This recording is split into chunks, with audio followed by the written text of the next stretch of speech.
I just think humans have such wonderful relationships with their pets.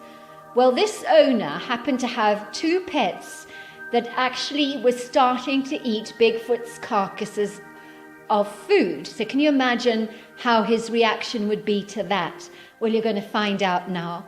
But before we get started, I just want to say all my love to all my subscribers. You guys are amazing. I've got very special people that have subscribed to my channel, and I just love you guys so much. You're amazing people, and I just want to thank you for your lovely comments and just sending you heaps of love.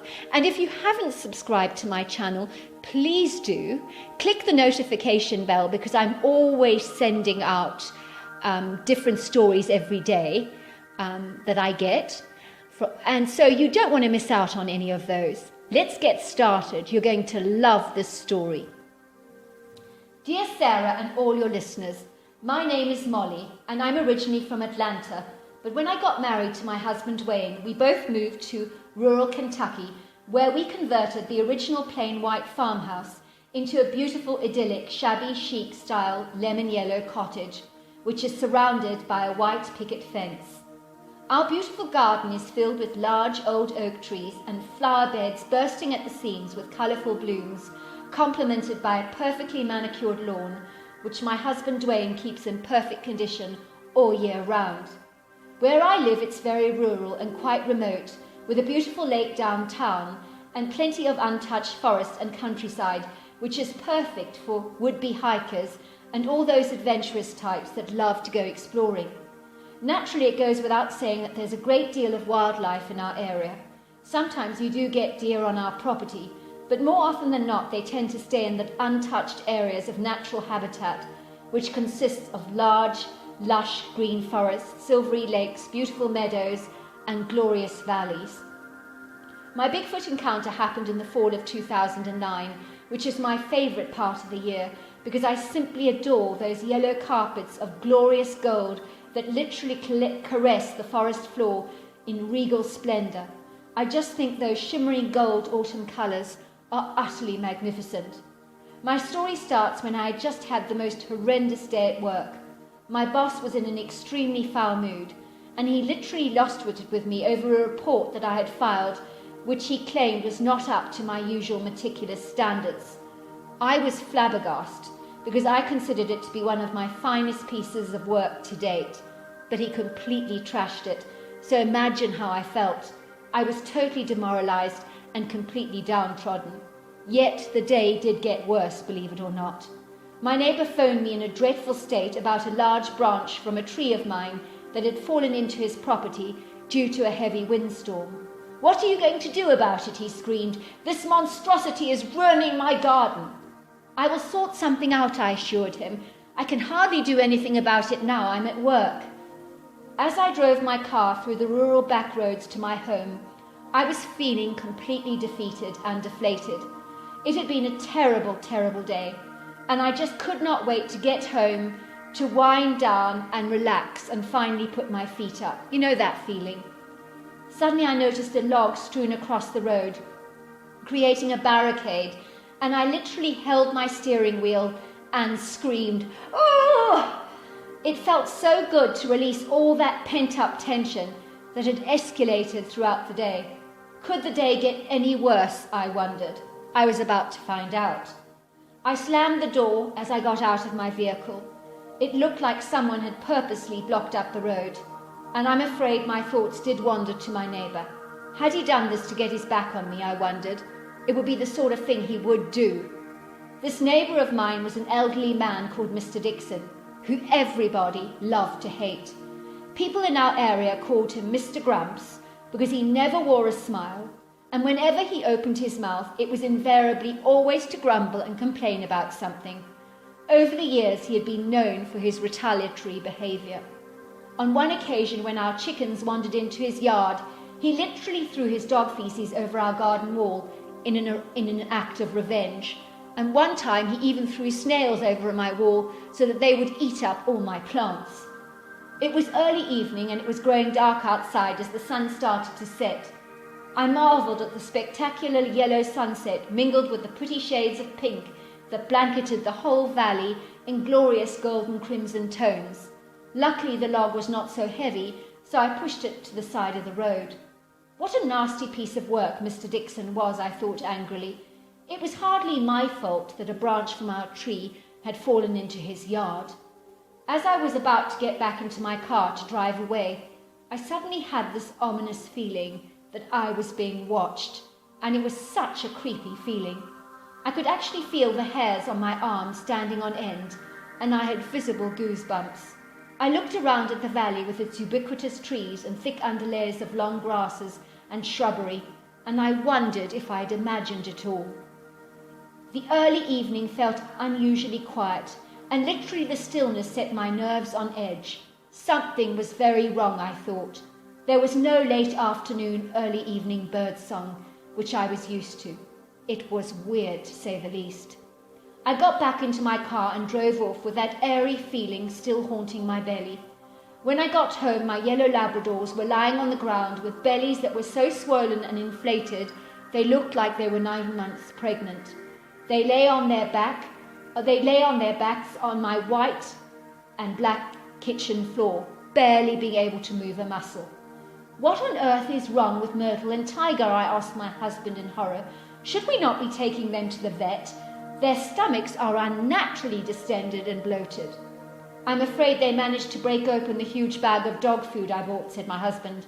I came in here and found that they had gobbled up a month's supply of food between the two of them in one sitting.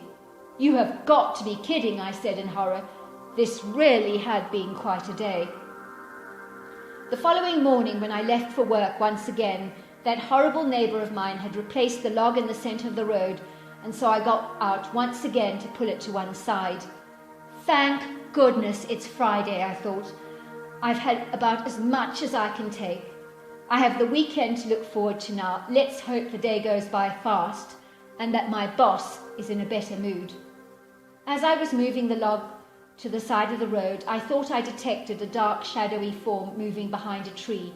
I was sure whatever this thing was, it was the same creature I had seen watching me the day before. I could feel those predatory eyes on me, and it made me feel uneasy. I looked around, and again I saw nothing. That evening the same thing happened all over again, and the log was once again lying across the road. Now I was mad with Mr. Dixon. I was going to give him a piece of my mind when I got home, I thought angrily. As I got out of the car, the breeze was blowing in a southerly direction, and I got a whiff of the most god-awful smell. It smelt like urine, sweat, feces, and skunk, all blended together in a hideous gaseous cocktail. Once again I thought I saw the dark, shadowy form peering at me from behind a tree, and I could tell that whatever it was watching me, and I felt incredibly uncomfortable. I was very certain that whatever this thing was that was spying on me, this behavior was not common in any animal species that I knew. Creatures that tend to stalk their prey, like wild cats, coyotes, panthers, and mountain lions, tend to be low on the ground, whereas this thing, whatever it was, appeared to be tall and large, and I did not think it was a bear, because bears don't behave like this. When I got home that evening, my dogs were still happily sleeping off and digesting a month's supply of food, and were in very good moods. I think they must have really enjoyed their pig out. I, on the other hand, was furious, and I phoned up Mr. Dixon and gave him a piece of my mind. "How dare you keep putting that log in the middle of the back road when I leave for work?" I shouted. "I know you were put out by the tree trunk falling into your garden, but my husband has sorted all that out for you, so why are you doing all this?" "I did not put any log in the back road," screamed Mr. Dixon. "And as for your husband, he did a crap job removing that tree branch. He scratched some paint off the side of the fence and messed it up." "Good," I said. "You deserve that, Mr. Dixon." "Shut up, you bitch," came Mr. Dixon's reply. "I knew you lot were trouble when you pulled down that perfectly good farmhouse and changed it into a god-awful designer cottage." "It's called shabby chic, Mr. Dixon," I corrected, "and it's a big improvement from the old house that was there before." "Not in my opinion," snapped Mr. Dixon, slamming down the phone. The next morning I overslept. but thankfully it was a Saturday and I could take it easy.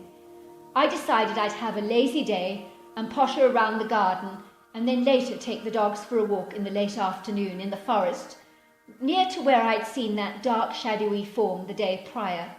I was hoping that I'd be able to figure out what that creature was with the protection of my 2 yellow labs in tow. I knew the dogs needed to work off the excess calories they consumed because yellow labs are prone to obesity and my dogs would literally eat themselves to death if they could. They just love food that much. We entered the forest, which smelt beautiful and was carpeted with golden showers of glorious leaves all over the ground, and so when you walk you literally crunched the leaves under your feet. It was a beautiful breezy day with a slight chill because winter was on the horizon and the days were starting to get darker earlier. The dogs ran around the forest in delight, sniffing the ground in gusto, and then they sped off at immense speed into the depths of the forest, leaving me far behind, something that they would normally never do. I was naturally annoyed because my dogs are usually well behaved, which was why I would take them into the forest without their leashes on, because they are friendly animals that are not remotely aggressive and they love everyone, including all breeds of dog, both large and small.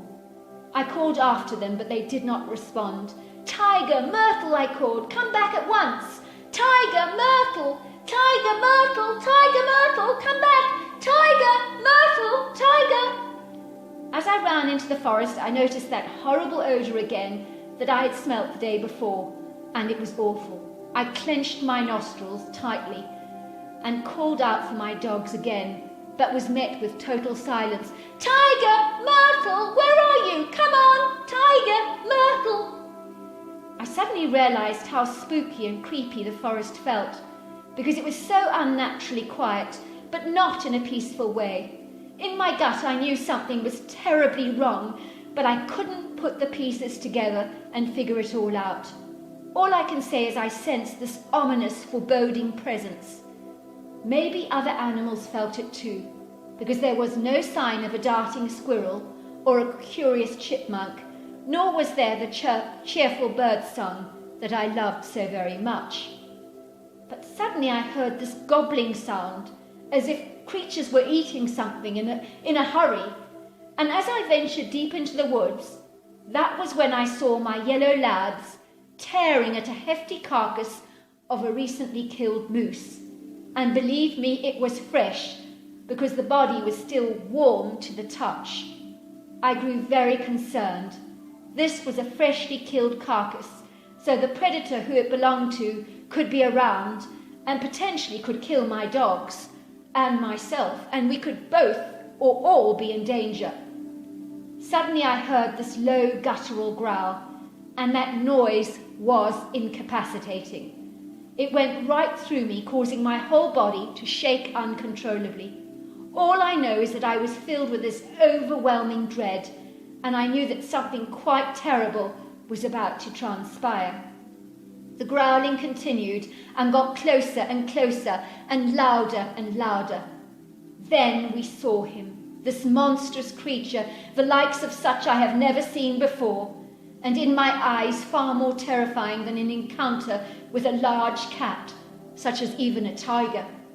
This creature was gargantuan, and there are no other words to describe him. He was massive, powerful, and exceedingly strong. So strong, in fact, that it would have been nothing for him to have taken down the 700-pound deer in a heartbeat that my dogs were now devouring. This creature, whatever in God's name it was, must have been at the very least 8 foot tall and 900 pounds, and possibly even more. He looked like a giant-sized man, but he was not a man, or a giant ape, but he was not an ape. It was like there were 2 DNA profiles that had merged together to create this monstrous beast that some weird scientist had let loose into the forests of Kentucky. Well, those were my thoughts at the time, as I wondered what on earth this creature was, and how to react to it in a way that would not end up with either of my dogs and myself being fatally wounded. This creature was covered with thick, dark hair, and it looked like it was coated with mud all over, and it stank to high heaven of urine and feces. I noticed that the arms were long, and the head was shaped like half an egg that sat on a pair of massive shoulders without much of a neck, and the face was hairless, with a squashed nose, protruding forehead, thin mouth, and brown, hostile, angry eyes that were filled with incandescent rage. This volatile anger that this creature exuded was explosive and tangible. I was terrified more for my beloved pets than myself, because they were cowering and whimpering while lying on the ground in total submission. The creature eyed my animals and lunged towards Myrtle, hissing like a snake. Myrtle was whimpering, and the creature picked him up and threw him across the forest floor like a soccer ball, and thankfully he landed on 2 feet and bolted through the forest at record speed. Never have I seen Myrtle run away so fast. My other dog was now terrified and so incapacitated by fear that he just peed all over the place in terror. The creature grabbed Tiger by his mid-torso as if he weighed nothing and threw Tiger across the ground in fury, and I watched Tiger limping away, whimpering in pain. Now it was me left to face this ominous creature, and I just stood there, not knowing whether to run or to stand still. My instincts were not helping at all, because I had no idea what action I should take. Suddenly I uncoiled the gold necklace around my neck with its blue sapphire pendant, and I put it in the creature's hand. Why I did that, I have no idea. Initially he growled, and then he looked at the pendant, and the light of the sapphire sparkled as the fading beams of sunlight flickered through the trees and somehow lit up the jewel so that it looked quite resplendent. I saw this creature's rage transform into absolute fascination as his sausage-sized hands rubbed the stone with an open curiosity. In that moment I just ran away as fast as I could, tripping over fallen debris on the forest floor, twice over, and spraining my ankle in the process. I half expected to hear the creature racing after me, but all was still, and then I heard this long whistle, which at the time I thought was from a bird, but now I know differently. It clearly seemed my jewel had done the trick, and I had no idea why I had chosen it to wear it that day of all days. Someone was looking out for me. You see, I rarely ever wear jewelry, and what possessed me to wear it that day I do not know. But the creature loved it, that I'm sure of. After the incident, my ankle took a long time to heal, but the emotional trauma lasted far longer. As for my dogs, I promise you they did not eat for an entire week because of anxiety. But thankfully, with a little veterinary help, they are now right as rain, but refuse to go near that forest. Tiger did have to have some surgery on that leg that was badly fractured, but as far as I'm concerned, we got off lightly. I did not tell anyone about my story, as my husband advised me against it, and in my experience, he's usually right about these things like that. So as long as I remain anonymous, he's happy for me to share my story with you. After doing my research on the creature, I know without a shadow of doubt that the creature I saw was a Bigfoot or a Sasquatch or hairy man, if you like. As far as the mystery about the log in the road, I do not know if a Bigfoot did it or Mr. Dixon, so the jury is out on that one, I am afraid. Yet I do know that the Bigfoot was the one spying on me when I got out of my car. I do hope you enjoyed my story. I really loved your story, and I have to say to you, I'm just so amazed that you got away so scot-free. I mean, really, the dog only breaking his leg, that's nothing compared to what it could have been. And to think about giving the Bigfoot your sparkling pendant, that was genius. I mean, I have heard that Bigfoots are fascinated by anything sparkling. This isn't the first time I've heard that. And what made you think of doing that? I honestly don't know. Well done for thinking of that. Until next time, good night and goodbye.